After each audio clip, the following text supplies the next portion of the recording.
All right, today we're going to talk about stem plots. Before we get started on the activity and going over the activity, I want to remind you of our learning goals for today, which are that you will be able to make a stem plot for quantitative data, that you will be able to interpret a stem plot, and that you can compare distributions of quantitative data with stem plots. So another piece of data that I asked you about was all about how many pairs of shoes do you own. We're going to talk a lot in this lesson about shoes. So I went ahead and recorded the data for your class here. You can also see that on Schoology. So let's talk about this. Question 2, is the number of pairs of shoes a categorical or quantitative variable, and why? You should have said that it's quantitative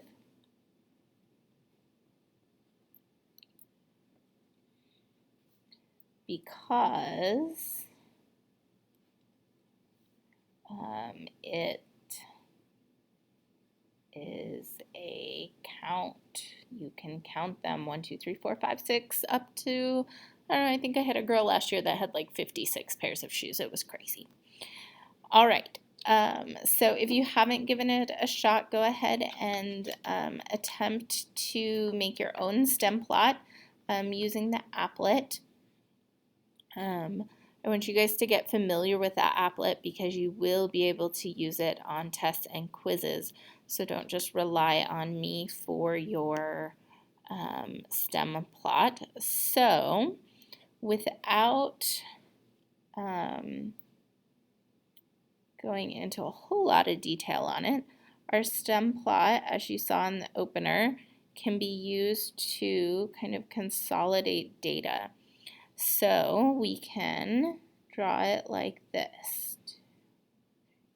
4, 5, 2 people with 3, 2 people with 5, 3 people with 6, and 1 with 7. We had 1 with 10, 2, 6, 16, 17, 19, and then 1 with 20. So things to remember with your stem plot. You want to, make sure there's a key.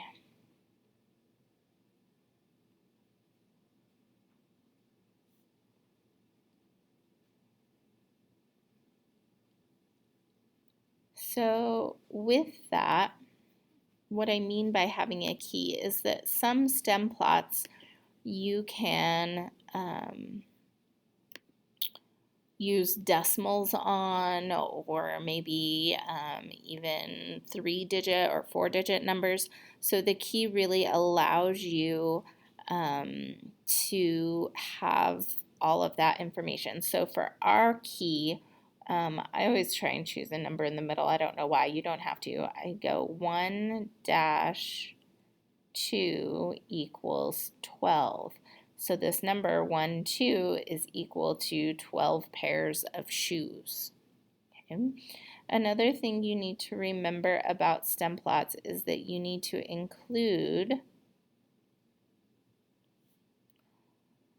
all stems, okay, even those without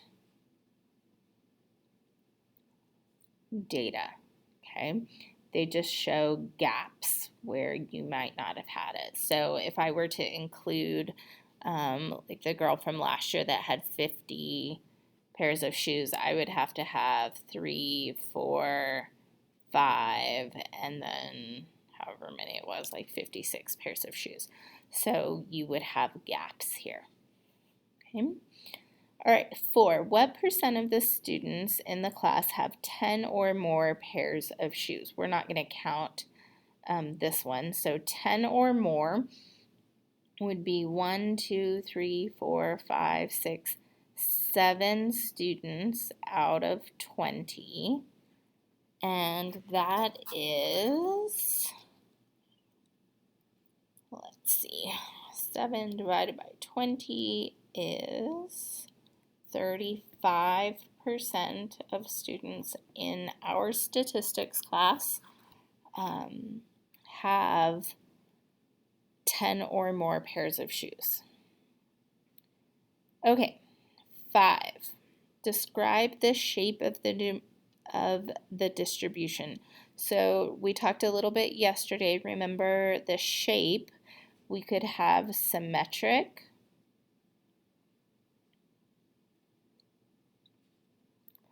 and we could also have skewed data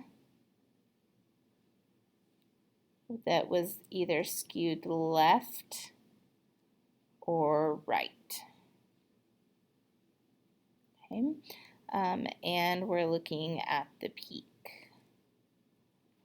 Okay, so for our data, we very much have lots of numbers at the top and then fewer there. So the tail, remember, if we were to flip this graph on its side, then the tail would be on the right-hand side. So we would say this is skewed right. Okay, are there any outliers? Okay, for our data, before we added this one in here, we did not have any outliers. So we could say no outliers.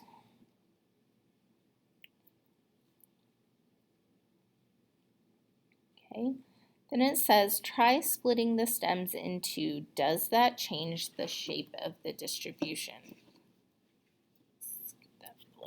Okay, so when you're asked to do that, if you are doing it on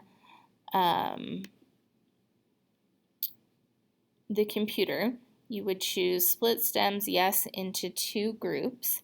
So now what that is doing is it's splitting it at the 5 mark. So we would have 2, 2, 2, 2, 2, 3, 3, 5, 5, 6, 6, 6, 7, 10 shoes, 12 shoes, 16, 16, 17, 19, and 20. And then again, our key would be something like that.